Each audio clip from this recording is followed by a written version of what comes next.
ikaze mu makuru ategekanya uko ikirere kizoba kimeze ejo ku munsi wa gatanu igenekerezo rya 24 mu kakaro umwaka w'ibihumbi 2026. Imbere y'umutaga hitezwe ikirere kizoba kirimo izuba n'ibicu bike bike mu ntara zose zigize igihugu cacu. Ibipimo vy'ubushuhe bizoba biri hasi kurusha ahandi bikazokwibonekeza ibururi mu ntara ya Burunga hamwe n'Imwaro mu ntara ya Gitega kuri dogere Celsius 13.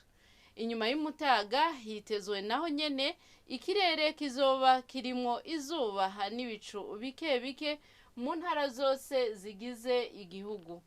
Ibipimo vy'ubushuhe bizoba biri hejuru kurusha ahandi bikazokwibonekeza mu Cibitoke mu ntara ya Bujumbura kuri dogere Celsius 30.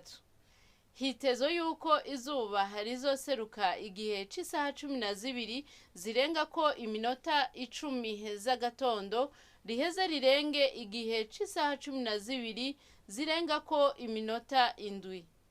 Nuko rero aha niho hagarukiye amakuru y'ikirere mwateguriwe n'ikigo Ijebu. Adeline Ngenze buhoro nije nayabashikirije, mwakoze kuyakurikirana.